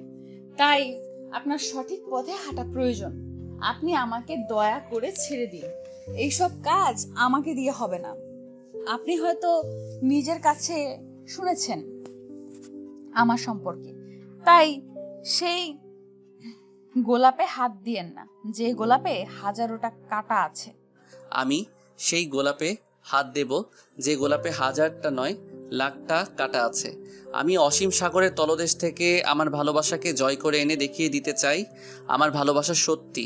প্লিজ নেহা, আমায় অ্যাকসেপ্ট করে নাও। তোমাকে ছাড়া আমি বাঁচতে পারবো না। শুনুন, বেঁচে থাকার মরে যাওয়ার দুটোই বেঁচে থাকার মরে যাওয়ার দুটোই আল্লাহ পাক রাব্বুল আলামিনের হাতে। এতে মানুষের কোনো হাত আছে বলে আমি অন্তত মনে করি না। তাই আমি আপনাকে অ্যাডভাইস দেব, যেটা করছেন ভুল করছেন। সঠিক কিছু করুন। আমার পেছনে অযথাই টাইম ওয়েস্ট করবেন না, কোনো লাভ হবে না। কিন্তু আমি যে তোমাকে ভালোবাসি নেহা, তোমাকে ছাড়া সত্যি আমার বেঁচে থাকা সম্ভব নয়। তোমাকে আমি আমার করে পেতে চাই, প্লিজ নেহা। আপনাকে আমি আর কতবার বলবো, আপনার কথায় রাজি হওয়া আমার পক্ষে সম্ভব নয়। আমি একটা অনাথকে সবাই করুণা করতে পারে, কেউ ভালোবাসতে পারে না। তাই আমি আপনাকে রিকোয়েস্ট করে বলছি, আপনি এইসব কথা নিয়ে আর কখনো আমাকে ফোন দিবেন না। এরপর আর কোনো উত্তরের অপেক্ষা না করে নেহা সঙ্গে সঙ্গে ফোনটা কেটে দেয়। আর নীল তখন বারবার ফোন দিতে থাকে। অবশেষে নেহা বাধ্য হয়ে ফোনটা বন্ধ করে দেয়। তখন নীল কোনো উপায়ান্তর না দেখে ছুটে যায় নিশির কাছে। আর নিশির কাছে সমস্ত ঘটনা খুলে বলে। সবকিছু শুনে নিশি তাকে বলে, দেখ, আমি তোকে আগেই বলেছিলাম আমার বান্ধবী নেহাকে দিয়ে প্রেম ভালোবাসা ওসব হবে না। কারণ সে প্রেমে বিশ্বাসী নয়। তাছাড়া তার বাবা মা বেঁচে নেই, সে অন্যের বাড়িতে আশ্রিতা। সেখান থেকে পড়াশোনা করতে পারছে, সেটাই তার জন্য অনেক। প্রেম করা তো তার জন্য শুধুমাত্র বিলাসিতা। নিশি প্লিজ বোন আমার, তুই আমার জন্য কিছু একটা কর। আমি নেহাকে খুবই ভালোবাসি। নেহাকে ছাড়া আমার বেঁচে থাকা একেবারে অসম্ভব। তুমি সেটা বোঝার চেষ্টা করো। সে না হয় আমি বুঝালাম, কিন্তু এত কিছু বুঝে আমি কি করব? তুই সেটা আমাকে বল। নেহা আমার বন্ধু, সেটা ঠিক আছে, কিন্তু আমি তার সম্পর্কে যা যা জানি সব কিছুই তো তোকে বললাম। এখন যদি সে রিলেশনে যেতে না চায়, তাহলে আমি কি করে তাকে জোর করতে পারি? সে আমি অত কিছু বুঝি না। তোর যা করতে হয় তুই তাই কর, কিন্তু তার বিনিময় নেহাকে আমার চাই চাই চাই। তুই বোন হিসেবে ভাইয়ের এতটুকু উপকার কর। আচ্ছা ঠিক আছে, তুই আমাকে একটু চিন্তা করতে দে, আমি দেখি কি করা যায়। আর হ্যাঁ, আমি না বলা পর্যন্ত তুই কিন্তু আবার নেহাকে ফোন দিতে যাস না, তাহলে কিন্তু ইতি বিপরীত হতে পারে। অতঃপর নীল আর কিছু না বলে সেখান থেকে চলে যায়। আর এদিকে নিশি পরের দিন সকালবেলা যখন কলেজে যাওয়ার জন্য বাসা থেকে বের হয়, তখনই নেহা তাদের বাড়ির সামনে দাঁড়িয়ে তার জন্য অপেক্ষা করছিল। নিশি যেই না নেহার একটু কাছাকাছি এলো, তখনই নেহা বলতে থাকলো, দেখ নিশি, তুই আমার বন্ধু, আমি তোকে বিশ্বাস করি। কিন্তু আমার বিশ্বাসের ঘরে তুই এইভাবে এমন কিছু একটা করবি সেটা আমি কল্পনাও করিনি। তুই আমার বন্ধু বলে তুই আমাকে ফোনটা গিফট করেছিস, আর সেটা আমি নিয়েছি। কিন্তু তার পেছনে অন্য কোনো রহস্য বা উদ্দেশ্য থাকবে সেটা কিন্তু আমি কল্পনা করিনি। নেহা প্লিজ বন্ধু, তুই আমার মাথা ঠান্ডা কর, আমার কথাটা শোন। আমি তোকে কিছু বলতে চাই। আচ্ছা নিশি, তুই তো আমার সম্পর্কে সবকিছুই খুব ভালো করেই জানিস। তোর কি মনে হয় এরপরও আমি তোর কোনো কথা শুনতে রাজি? রাজি তোকে হতেই হবে, আর আমার কথা তোকে শুনতেই হবে। এছাড়া অন্য কোনো উপায় নেই। দেখ আমার ভাইয়া কিন্তু ছেলে হিসেবে যথেষ্ট ভালো, আর সে ভালো একটা কোম্পানিতে চাকরি করছে পড়াশোনা শেষ করে। তাই আমি মনে করি তাকে অ্যাভয়েড করার মতো কোনো কারণ তোর হাতে নেই। আমি মানছি তোর ভাই ছেলে হিসেবে ভালো, আর ভালো একটা কোম্পানিতে চাকরিও করছে। সেই সূত্রে সে একটা ভালো বেতনও পায়, আর সেই জন্যই তোর ভাইকে মেনে নিতে হবে এমন কোনো কারণ আমার জানা নেই। তাছাড়া যেখানে তুই, আমি আর আমার ফ্যামিলির ব্যাকগ্রাউন্ড সম্পর্কে সব কিছুই জানে, সেখানে এইসব কথা বলা পাগলের প্রলাপ ছাড়া আমার কাছে কিছুই মনে হয় না। নেহা চুপ কর। তুই এতক্ষণ ধরে আমি শুধু তোর বকবকানি শুনেই যাচ্ছি। এবার তুই আমাকে কিছু বলতে দে। আমার ভাইয়া তোকে সত্যি অনেক ভালোবাসে। প্রথম দেখাতেই সে তোকে অনেক ভালোবেসে ফেলেছে, যাকে বলে লাভ এট ফার্স্ট সাইট। তার পৃথিবীতে বলতে সে এখন শুধু তোকেই দেখতে পায়। তুই ছাড়া তার পৃথিবীতে অন্য কোনো মেয়ে মানুষের বিচরণ নেই। তাই আমি তোকে শেষবারের মতো রিকোয়েস্ট করে বলছি, তুই আমার ভাইকে প্লিজ একসেপ্ট করে নে। ধরলাম আমি তোর ভাইকে একসেপ্ট করেই নিয়েছি, কিন্তু তোর ফ্যামিলি, তোর মা, তোর বাবা, তাছাড়া তোরা তো জয়েন্ট ফ্যামিলিতে বিলং করিস। তোর ফ্যামিলির কেউ আমাকে কোনোদিনও একসেপ্ট করবে না, হাজার হোক আমি একটা এতিম মেয়ে। তুই যদি অনাথ না হয়ে একটা বেদে কন্যাও হতি, তাহলে আমার ভাইয়া তোকেই চাইতো। তাই আমি বলবো ওইসব কিছু অজুহাত আমার ভাইকে দেখিয়ে কোনো লাভ হবে না, কারণ আমার ভাইয়ের সত্যি তাকে ভালোবাসে। সে জাতকুল আর ধর্ম কেন এভাবে আমাকে জোরাজুরি করছিস? তুই তো জানিস আমি কখনোই আমার সিদ্ধান্তের বাইরে কোনো কিছু করি না, আর করতে পছন্দও করি না। তার কারণ হলো আমার ভাইয়া তোকে না পেলে দেবদাস হয়ে যাবে সেরকমটাও নয়, এমনকি তোকে না পেলে সে সুইসাইড করবে এমনটাও নয়। তোকে কাছে পেলে তার জীবনটা হয়তো খুব সুন্দর হয়ে সাজবে, আর নয়তো তার জীবনটা একটু অগোছালো হয়ে রয়ে যাবে। আর আমি তার বোন হয়ে এটা সহ্য করতে পারবো না, তাই বারবার তোকে রিকোয়েস্ট করতে ছুটে আসি। আচ্ছা ঠিক আছে, তুই আমাকে একটা দিন সময় দে, আমি একটা চিন্তা ভাবনা করি, তারপর তোকে আমার সিদ্ধান্ত জানাবো। এই কথাটা শোনা মাত্রই নিশি নেহাকে জড়িয়ে ধরে বলতে থাকে, তোর সিদ্ধান্তে অবশ্যই হ্যাঁ হতে হবে, কারণ আমি আমার ভাইকে ফিরে যেতে দেখতে পারবো না। তুই আমার বান্ধবী, তোকে আমি যতটা ভালোবাসি তার চাইতে আমি অনেক বেশি ভালোবাসি আমার ভাইয়াকে। আমার ভাইয়া পরাজয় মেনে আমি নিতে পারবো না। প্লিজ তোর উত্তরটা যেন হ্যাঁই হয়। এরপর যেতে যেতে একটা দিন চলে গেল। পরের দিন ঠিক সময়ে নিশি নেহাকে ফোন করে। কি ব্যাপার দোস্ত, কেমন আছিস? আর আমি তোকে কিছু জানাতে বলেছিলাম, সেটার কি খবর? এই তো আছি ভালোই, আর এখন থেকে হয়তো আর একটু ভালো থাকবো, কারণ আমি তো ভাইয়ের সঙ্গে রিলেশনে যেতে রাজি। আর তোর ভাইয়ের সাথে রিলেশনে গেলে হয়তো তোর ভাইয়া আমাকে আর একটু বেশি কেয়ার করবে, তাই হয়তো একটু বেশি ভালো থাকবো। হ্যাঁ, সেটা তো অবশ্যই। সত্যিকারের পুরুষের ভালোবাসা ভয়ঙ্কর রকমের সুন্দর হয়। তাহলে এই গুড নিউজটা আমি এক্ষুনি আমার ভাইয়াকে জানিয়ে দিই বলিস? যে বিষয়ে আমি কিচ্ছু জানি না, তোর যদি ইচ্ছা হয় তো এক্ষুনি তোর ভাইকে এইসব, সেই বিষয়ে আমি কিচ্ছু জানি না, তোর যদি ইচ্ছে হয় তো এক্ষুনি তোর ভাইকে এইসব কিছু জানিয়ে দেবে, তাহলে জানিয়ে দে।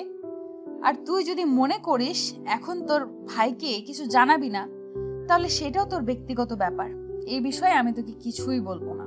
নেহার কাছ থেকে এই কথা শুনে নেহাকে নিশি বলে, এরকম একটা আনন্দের সংবাদ লুকিয়ে রাখা যায় নাকি? আর আমি যদি এই আনন্দের সংবাদটা লুকিয়ে রাখি, তাহলে আমার ভাই আমাকে কি করবে সেটা তুই খুব ভালো করেই জানিস। তাই আমার মনে হয় এক্ষুনি আমার ভাইকে এই বিষয়টা জানিয়ে দেওয়া উচিত।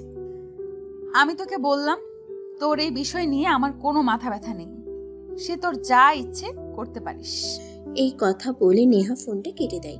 আর অপরদিকে নিশি ফোনটা কেটে দিতে দৌড়ে নিজের রুম থেকে বের হয়ে ভাইয়ার রুমে চলে যায়। আর গিয়ে দেখতে পায় ভাইয়া ব্যালকনিতে বসে উদাস মনে আকাশের দিকে তাকিয়ে আছে। তখনই হঠাৎ সে পিছন থেকে ভাইয়ার কাঁধে হাত রেখে বলতে থাকে, কি ব্যাপার ভাইয়া, কি হয়েছে তোর? তুই এভাবে উদাস মনে আকাশের দিকে তাকিয়ে আছিস কেন? তোর কি খুব বেশি মন খারাপ? দেখ, সবসময় এইভাবে ইয়ার্কি করতে আসিস না, কারণ তুই খুব ভালো করেই জানিস আমার মন খারাপ, আর কেন মন খারাপ সেটাও তুই খুব ভালো করে জানিস। তারপরও তুই এসব ইয়ার্কি করতে আসছিস কেন? কি বলবি বল, না হলে চলে যাচ্ছিস কেন? ভাইয়া, তুই এভাবে আমাকে বলতে পারলি? হাজার হোক আমি তো তোরই বোন হই, আর বোনের সঙ্গে কেউ এভাবে আচরণ করে, এটা আমার সত্যি জানা ছিল না। হ্যাঁ, যাই হোক, আমি তাহলে যাচ্ছি। যেটা বলতে এসেছিলাম সেটা আর বলা হলো না। এই কথাটা শোনা মাত্রই নীল থমকে গিয়ে পিছন ফিরে তাকায় আর বোনের হাত ধরে বলতে থাকে। না বলে চলে যাচ্ছিস কেন? তুই তো খুব ভালো করে জানিস এমনিতে আমার মন ভালো নেই। নেহাকে ভালোবাসার কথা বলতে গিয়েও বলতে পারলাম না। প্রেম শুরু হওয়ার আগেই মনে হয় শেষ হয়ে যাবে। তুই অত কিছু বললি না, তাই খুব মন খারাপ লাগছিল। যদি আমি এক্ষুনি আর এই মুহূর্তে তোর মনটা ভালো করে দিতে পারি, তাহলে তুই আমাকে কি দিবি সেটা বল। না রে, আমার মনে হয় এখন আর আমার মন ভালো করার মতো কোনো সংবাদ আমার সামনে আসবে না। যাই হোক, তারপর তুই যখন বলছিস আচ্ছা ঠিক আছে, তুই আমার কাছে যা চাইবি আমি তোকে তাই দেবো, আই প্রমিস। সত্যি বলছিস তো? আর ভেবে বলছিস তো? আমি যখন তোকে এই খুশির খবরটা দেব, তখন কিন্তু আমাকে সেটা দিতেই হবে, না হলে কিন্তু একদম হবে না, বলে দিলাম। এই যে আমি তোকে যে প্রমিস করলাম আর কথা দিলাম, তুই আমার কাছে যা চাইবি আমি তাই দেব। কিন্তু কি এমন খবর যেটা শুনলে আমার মন এমনিতেই ভালো হয়ে যাবে? তুই বল না, আমি তো দেরি সহ্য করতে পারছি না। নেহা তোর সঙ্গে সম্পর্ক করতে রাজি হয়েছে, তবে এর জন্য অবশ্য আমাকে অনেক কাঠ খড় পোড়াতে হয়েছে। নেহা কিন্তু এমনি এমনি তোর সঙ্গে সম্পর্কে যেতে রাজি হয়নি। কি বলছিস বন্ধু? সত্যি বলছিস তো? সত্যি সত্যি নেহা আমার সঙ্গে সম্পর্কে যেতে রাজি হয়েছে, নাকি তুই অকারণে মিথ্যা কথা বলছিস? কি বলছিস বোন? সত্যি বলছিস তো? সত্যি সত্যি মেয়েরা আমার সঙ্গে সম্পর্কে যেতে রাজি হয়েছে, নাকি তুই অকারণে মিথ্যা বলছিস? দেখ ভাইয়া, যার জন্য চুরি করি সেই বলেছে ওর, তাহলে কিন্তু এটা মেনে নেওয়া যায় না। কারণ আমি এতে কষ্ট করে নেহাকে তোর সঙ্গে রিলেশন করতে রাজি করালাম, আর তুই এখন কি না তুই বলছিস আমি মিথ্যে কথা বলছি। এটা কিন্তু অপমানের চরম পর্যায়ে পৌঁছে গেল। নিশির কথা শুনে নীল খুব ভালোভাবেই বুঝতে পারলো নিশি তার সঙ্গে সত্য কথাই বলেছে, একটুও মিথ্যে কথা বলছে না। তাই সে নিশিকে বলে, আই এম সো সরি, আমার ভুল হয়ে গেছে, আমাকে এবারের মতো ক্ষমা করে দে। আর কখনোই তোকে মিথ্যাবাদী বলবো না। আমি এখন নেহাকে ফোন করি, কি বলিস?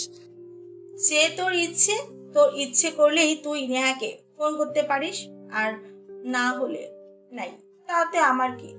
আমি তো তোকে উপকার করতে গিয়ে মিথ্যেবাদী প্রমাণিত হলাম, এখন আবার আমাকে বলতে আসছিস কেন? আরে বাবা, বললাম তো সরি, আমার ভুল হয়ে গেছে, এবারের মতো প্লিজ তুই আমাকে ক্ষমা করে দে। আর তুই কি চাস সেটা বল। তুই আজ আমার কাছে যা চাইবি আমি তোকে তাই দেবো। বেশি কিছু না, আজ বিকেলে নেহা আর আমি তোর সঙ্গে বের হব, আমাদের চাইনিজ খাওয়ালেই হবে। ওকে ঠিক আছে, কোনো সমস্যা নেই। তবে নেহাকে কিন্তু এই কথা তোরই বলতে হবে। আজ প্রথম দিনেই আমি নেহাকে এই কথা বলতে পারবো না, আর আমি বললেও হয়তো নেহা যাবে না। আচ্ছা ঠিক আছে, নেহাকে আমিই বলবো এই কথা, বলে নিশি সেখান থেকে চলে যায়। আর তখনই নীল রুমের দরজা বন্ধ করে সঙ্গে সঙ্গেই নেহাকে ফোন দেয়। দুবার রিং হওয়ার পরে নেহা ফোনটা রিসিভ করে, আর রিসিভ করতেই নীল বলতে শুরু করে। ও প্রিয়তমা, যখন ভালোই বাসবে তখন এতটা সময় নিলে কেন? জানো এই দুদিন আমার কতটা কষ্ট হচ্ছিল। আমার তো মনে হচ্ছিল আমি নিঃশ্বাস বন্ধ হয়ে একদম মরেই যাব। এই যে মিস্টার দেখুন, আপনাকে ভালোবাসা আর আপনার সঙ্গে সম্পর্কে যাওয়া কোনোটারই ইচ্ছে আমার ছিল না। শুধু আপনার বোন অনেক রিকোয়েস্ট করে বলেছে, সেই জন্য হাজার হোক সে আমার বেস্ট ফ্রেন্ড বলে কথা। এইভাবে নীল আর নেহা দুজনে কথা বলতে থাকে আর তাদের মধ্যে প্রেম ভালোবাসা দৃঢ় হতে থাকে। এরপর চলে গেল আরো 2 মাস। ইতিমধ্যে নীল লন্ডন চলে গেছে তার ব্যবসার কাজে। তবে দূরে চলে গেছে বলে তাদের দুজনের মধ্যে যোগাযোগ বন্ধ সেরকমটা কিন্তু নয়। তারা কিন্তু প্রতিদিন রাতে ফোনে কথা বলে, মেসেজেও কথা বলে। ভালোই কাটছিল তাদের সময়।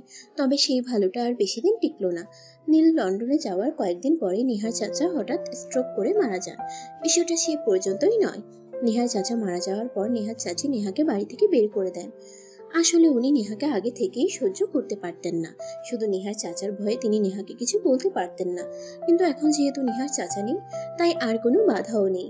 তাই তিনি নির্দ্বিধায় নেহাকে বাড়ি থেকে বের করে দেন। একবার চিন্তাও করলেন না যুবতী একটা মেয়ে কোথায় যাবে, কি করবে, কোথায় থাকবে। এই কথাটা কোনোভাবেই নিশির কান পর্যন্ত পৌঁছায়।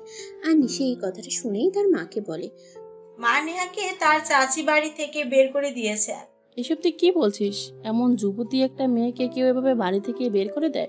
তাছাড়া নেহা তো ওনার নিজের সন্তানের মতো, তিনি কিভাবে পারলেন এই কাজটা করতে?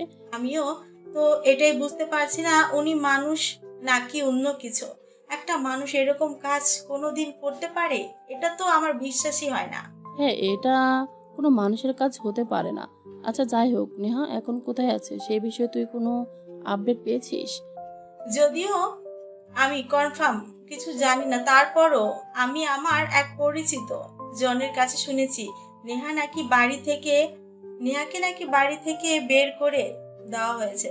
তাদের বাড়ির সামনে একটা রাস্তায় আছে, সেখানে বসে কান্না করছে। আমি কি এ বিষয়ে ভাইয়াকে কিছু জানাবো? না না, তোমার ভাই বিদেশে একটা কাজে গেছেন, সে সব কিছু জানতে পারলে মন খারাপ করবে আর অযথাই টেনশন করবে। তাই আমি বলবো এই বিষয়ে তোমার ভাইকে এখন কিছু বলার প্রয়োজন নেই। আসলে আমরা আছি তো, চলো না দেখি আমরা কোনো সমাধান করতে পারি কিনা। আমরা কি সমাধান বের করব মা? আমি তো কিছুই বুঝতে পারছি না। তাছাড়া নেহার এই সময় অন্য কিছু না হোক, অন্তত বন্ধু হিসেবে তার পাশে দাঁড়ানো আমাদের কর্তব্য। কিন্তু কি করব? তুমি একটা কাজ করো এখনই, আর এক মুহূর্ত দেরি না করে আমাদের ড্রাইভারকে নিয়ে বেরিয়ে পড়ো। নেহা যেখানে থাকুক না কেন, যদি জীবিত থাকে তাহলে তাকে নিয়ে তারপর বাড়িতে ফিরবে, এটা আমার আদেশ। কিন্তু আম্মু, নেহাকে যদি আমি আমাদের বাড়িতে নিয়ে আসি তাহলে তো আমাদের বাড়িতেও ঝামেলা শুরু হয়ে যাবে, কারণ ছোট কাকিমা তো নেহাকে একদমই সহ্য করতে পারেন না। ছোট কাকিমার কথার মাঝে নেহা আমাদের বাড়িতে আসে, আর সেখানে কিনা আমি নেহাকে আমাদের বাড়িতে আনতে যাবো? সে অত কিছু তোমাকে আমি চিন্তা করতে বলিনি। তোমার ছোট কাকিমা যেমন এই বাড়ির বউ, তেমনি আমি এই বাড়ির বড় বউ হিসাবে তোমার ছোট কাকিমার চাইতে এ বাড়িতে আমার অধিকার বেশি। তাই আমি তোমাকে যেটা বলছি তুমি সেটাই করো। তুমি এখনই বাড়ি থেকে বের হও, আর নেহাকে না পাওয়া পর্যন্ত বাড়িতে ফিরবে না। তখন নিশি আর এক মুহূর্ত দেরি না করে বাড়ি থেকে সোজা বের হয়ে গেল আর তার পরিচিত জনে দেওয়া লোকেশনে পৌঁছে গেল। সে সেখানে পৌঁছে দেখতে পেল সত্যি সত্যি নেহা একটা গাছের নিচে বসে অনেক কানাকাটি করছে। নেহার এমন অবস্থা দেখে নিশির যেন একদম কলিজা ফেটে যাওয়ার মতো অবস্থা, কিন্তু সে নিজেকে দুর্বল না করে আস্তে আস্তে নেহার পাশে গিয়ে বসলো আর তারপর নেহাকে বলল, নেহা, তুমি এক্ষুনি আমার সঙ্গে চলো। আম্মু তোমাকে আমার সঙ্গে আমাদের বাড়িতে নিয়ে যেতে বলেছে। নেহা তখন নিশির গলার আওয়াজ শুনে চোখের জল মুছে তারপর নিশির দিকে তাকিয়ে বলতে লাগলো, আরে নিশি, তুমি কখন আসলে? আর আমি যেখানে আছি সেটা তোমাকে কে বললো? সব খবর কাউকে পৌঁছে দিতে হয় না, আমি নিজেই নিজের খবর পেয়ে ছুটে এসেছি। আম্মু আমাকে পাঠিয়েছে, বলেছে তোমাকে সঙ্গে নিয়ে যেতে। নিশি, আমাকে নিয়ে এত চিন্তা করো না। আমি কোনো রকমে কোথাও একটা থেকে যেতে পারবো, কিন্তু তোমাদের বাড়িতে গিয়ে তোমাদেরকে ঝামেলায় ফেলতে চাই না। প্লিজ নিশি, এখান থেকে চলে যাও। নেহা, এখন কিন্তু খুব বেশি বাড়াবাড়ি হয়ে যাচ্ছে। তুমি কিন্তু আমার কোনো কথাই শুনছো না। আমি তোমাকে কত করে বলছি, আম্মু বলেছে তোমাকে নিয়ে যেতে, আর এইদিকে তুমি বারবার আমার মুখের উপর বলেই চলেছো তুমি যাবে না।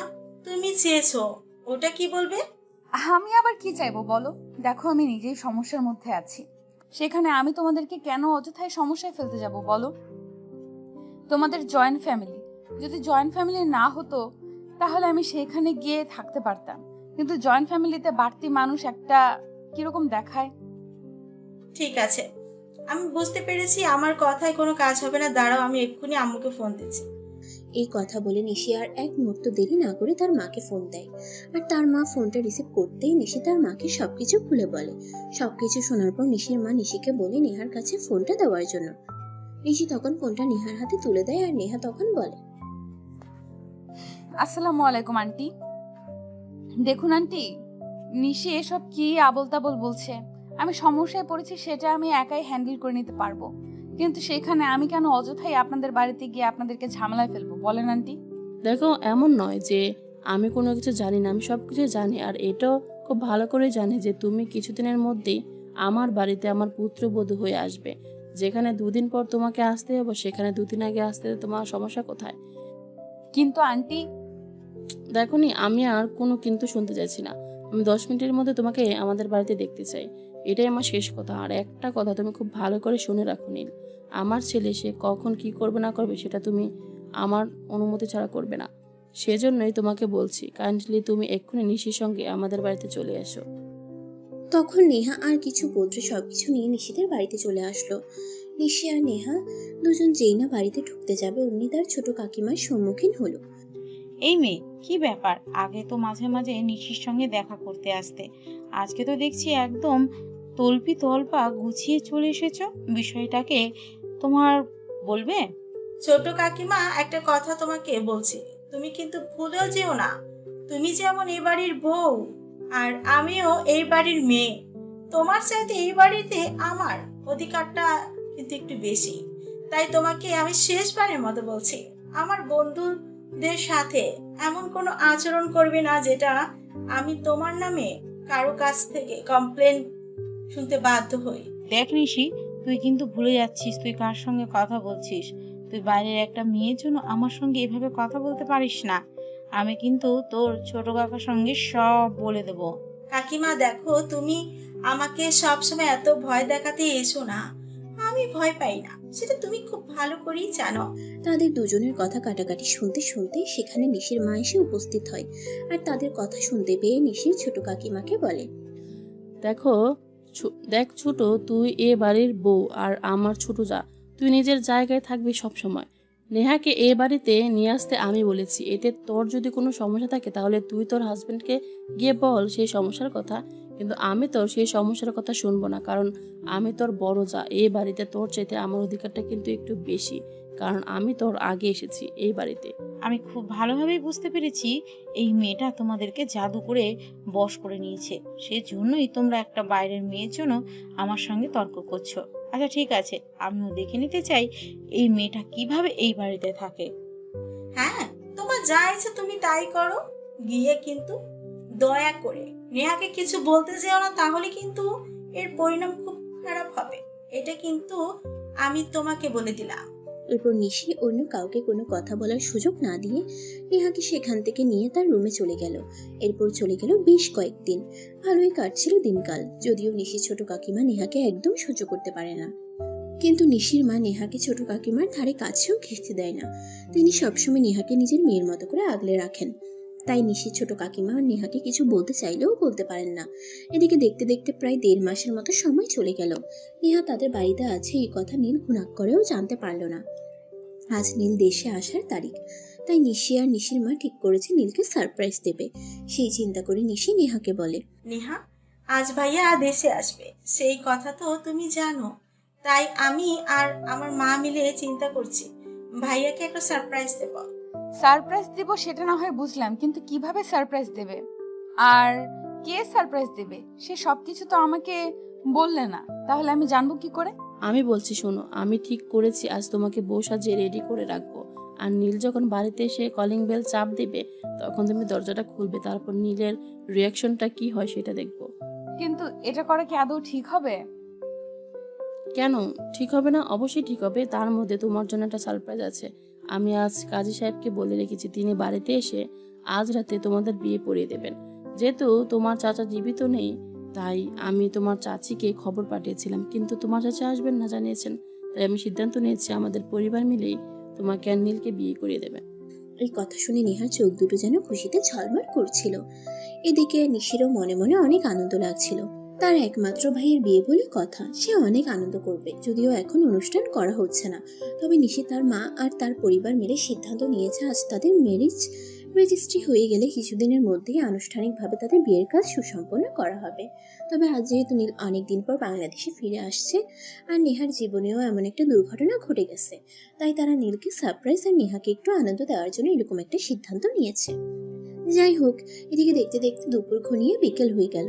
নেহা আর নিশি দুজনে পার্লার থেকে সেজেগুজে রেডি হয়ে বসে আছে নীল কখন আসবে সেই অপেক্ষায়। তবে তাদেরকে খুব বেশি সময় অপেক্ষা করতে হলো না। সন্ধ্যের মধ্যেই নীল বাড়িতে চলে আসলো। নীল যেই না বাড়িতে এসে কলিং বেল চাপ দিল, তখনই নেহা বউ সাজা অবস্থায় দরজাটা খুলে দেয়। নীল তো তাকে দেখে পুরাই শকড। সে কি করবে আর কি বলবে কোনো ভাষা খুঁজে পাচ্ছে না, যেন কথা বলার মতো অবস্থাতেই সে নেই। তখনই সে লাগেজগুলো ফেলে রেখে দৌড়ে এসে সবার সামনেই নেহাকে জড়িয়ে ধরে বলতে থাকে, আমাকে এইভাবে সারপ্রাইজ দেবে এটা আমি সত্যি কল্পনাও করতে পারিনি। তুমি আমাদের বাড়িতে কখন আসলে? ভাইয়া, সেসব কথা তোকে পরে বলছি, এখন নেহাকে একটু ছাড়। এখানে পরিবারের সবাই রয়েছে। তোর কি পরিবারের সবার সামনে নিজের হবু বউকে জড়িয়ে ধরতে একটু লজ্জা করছে না? তোর চাই লজ্জা করবে কেন? আমি কি বাইরের কাউকে জড়িয়ে ধরেছি নাকি? আমি তো আমার হবু বউকে জড়িয়ে ধরেছি, তাহলে এখানে লজ্জা পাওয়ার কি আছে? তারপরও যেহেতু এখানে পরিবারের সবাই আছে, তাই নীল নেহাকে ছেড়ে দিয়ে তার কপালে আলতো করে একটা ভালোবাসার পরশ রেখে দিল। তখনই তার মা তাকে বলতে লাগলো, নীল, তোমার জন্য আরো একটা সারপ্রাইজ আছে। আজ বিকেলেই তোমার আর নেহার বিয়ে। কি বলছো আম্মু? আমি তো তোমাদের কথা বিশ্বাসই করতে পারছি না। আমি এই কয়েক মাসের জন্য দেশের বাইরে গেলাম, আর এর ভিতরে তোমরা এত কিছু চিন্তা। হ্যাঁ, আর এত কিছু করলে, আর এটা তো আমি ভাবতেই পারছি না। সত্যি তোমাদেরকে অসংখ্য ধন্যবাদ। এরপর পরিবারের সবাই নীলকে সাদরে বরণ করে বাড়িতে তুলে নিল।